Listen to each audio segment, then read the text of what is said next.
No início do ano eu fiz uma temporada com 5 vídeos e 5 textos sobre 5 peças do Nelson Rodrigues e agora eu estreio uma nova com outras 6. O objetivo final é falarmos aqui no canal a respeito das 17 peças do dramaturgo, que são divididas em 3 categorias: peças míticas, dramas psicológicos e tragédias cariocas. Na primeira temporada nós tivemos exemplos das 3 categorias. E agora, nessa segunda, nós vamos falar especialmente das tragédias cariocas e das peças psicológicas. Os vídeos saem sempre às quartas-feiras, às 18 horas. A leitura que eu estou fazendo é nessas edições que vêm sendo publicadas pela Nova Fronteira, que desde já eu indico fortemente.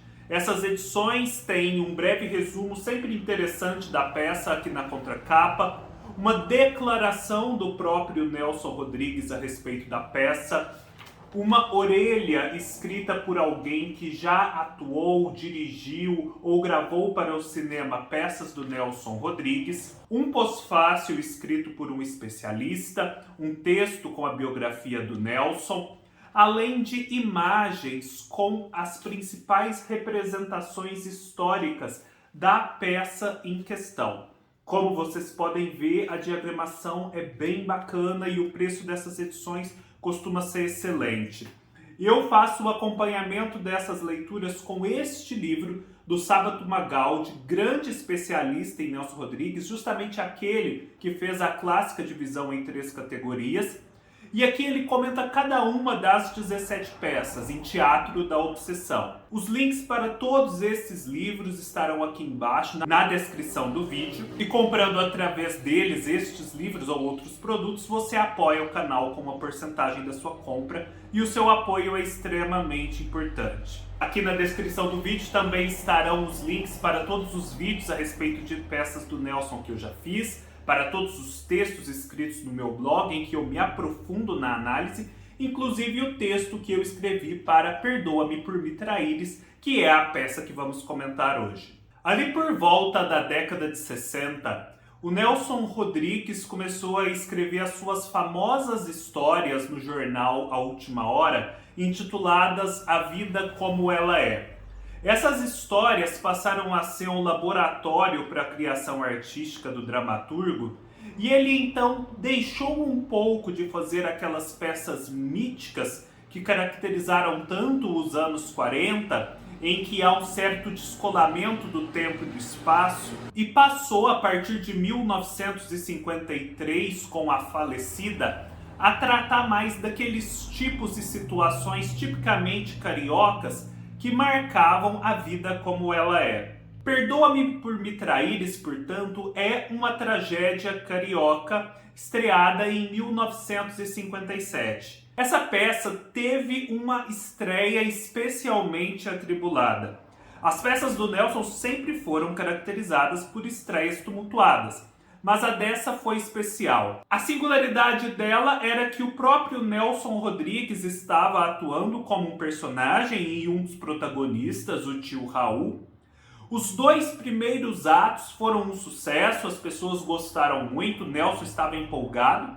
Só que no terceiro e último ato, a plateia veio abaixo, virou um tumulto.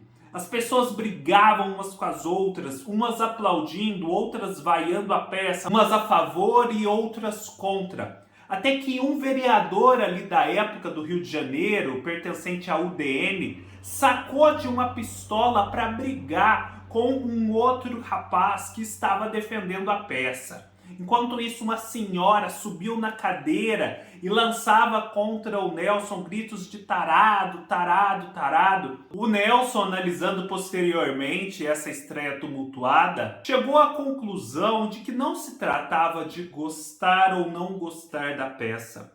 Afinal de contas, quem não gosta simplesmente sai da sala de espetáculos. Não fica ali ensandecido, gritando. Se aquela reação havia surgido no público, era porque a peça havia tocado em pontos essenciais, havia posto a nu muitas características daquelas vidas. e, portanto, tinha atingido seu objetivo. Tinha sido, nesse sentido, um sucesso. E, afinal de contas, do que trata essa peça tão escandalosa?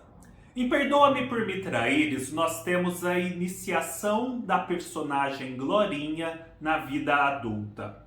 Glorinha é uma jovem de 16 anos, de uma família de classe média, órfã de pai e mãe, que é criada, portanto, desde os 2 anos pelo seu tio Raul, irmão do pai.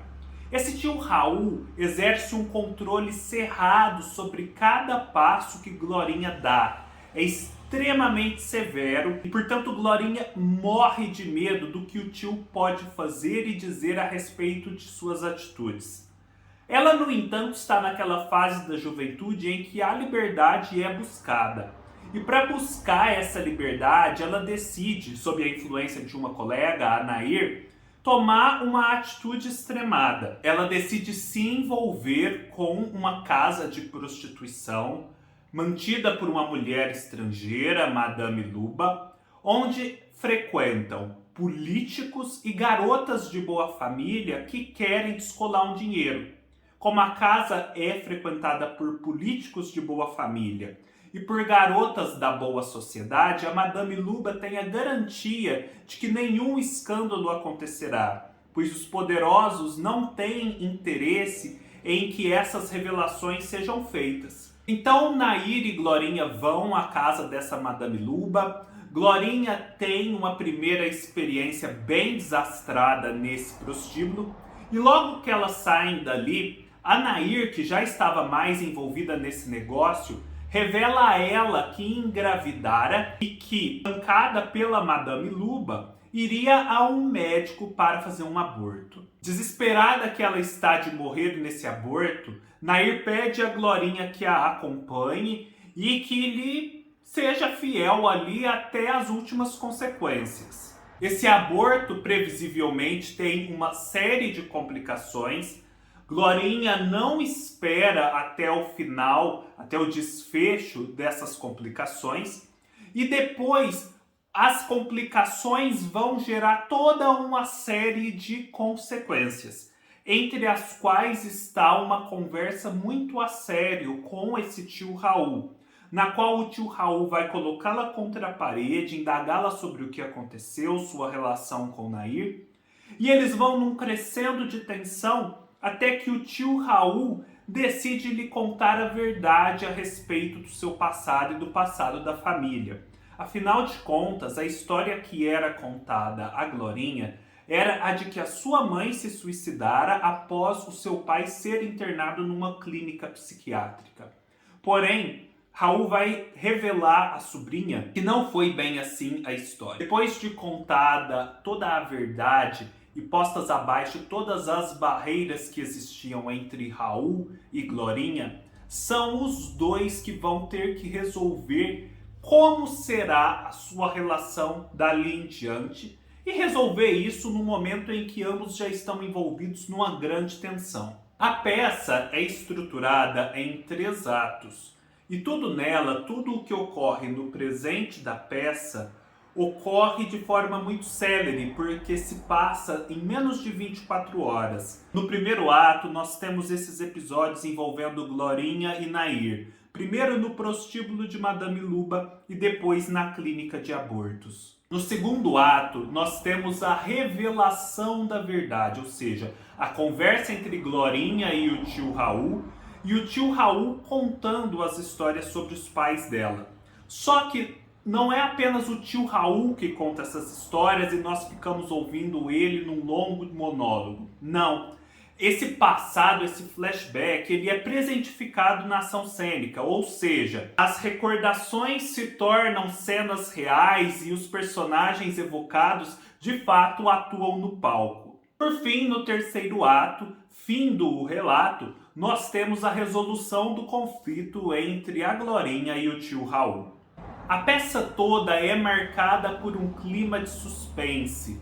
Primeiro, para descobrirmos exatamente como é essa relação entre Glorinha e o tio Raul, qual será o desfecho da prostituição de Glorinha, do aborto de Nair, o que é exatamente esse passado dos pais de Glorinha, E por fim, como esse passado vai afetar a relação entre ela e o tio. Como muito bem pontua o especialista que escreve o pós-fácil desse livro, a peça é marcada pelo melodrama. E ele caracteriza o melodrama em 3 pontos principais: a existência de reviravoltas no enredo, cenas de impacto com grandes revelações e o desejo de retaliação e vingança que existe nos personagens diante de frustrações passadas. Mas agora vocês vão me perguntar, o que há exatamente de grandioso, de grande arte nesse melodrama? Essa estrutura às vezes tão prosaica e banal da literatura. Como sempre acontece nas peças do Nelson Rodrigues, é preciso procurar, porque será possível encontrar, por detrás do escândalo, do insólito, do melodramático, um nível mais profundo de leitura. Uma discussão sobre a natureza humana, sobre as relações humanas, sobre a existência de um modo geral. Não é diferente com Perdoa-me por me traíres. E inclusive as descobertas que fazemos nessa peça ajudam a elucidar outras peças do Nelson, como adiante eu vou explicar. Para mim, aqui nessa peça, o Nelson faz sobretudo um estudo sobre as relações entre o amor e a morte. E para compreender esse estudo, é preciso se atentar principalmente para 2 falas que são ditas na peça. A primeira delas, Gilberto, que é o pai de Glorinha, está ali depois de ter tido um grande problema por desconfiar da probidade da mulher Judite, redimido dos seus ciúmes, redimido da sua possessividade.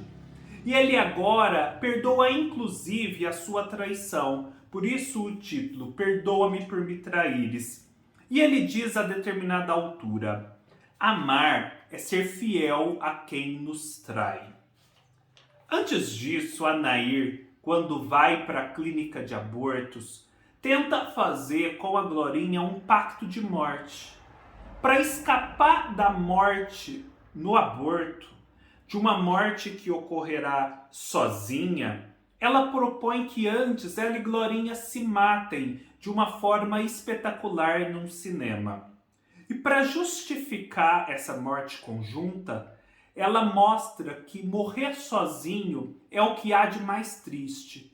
Porém, morrer acompanhado, morrer ao lado de alguém que se gosta, é um modo mais fácil de se encarar a morte. A partir da associação entre uma fala e outra, nós podemos perceber que Nelson Rodrigues procura propor que as pessoas amam, na verdade, para não morrerem sozinhas.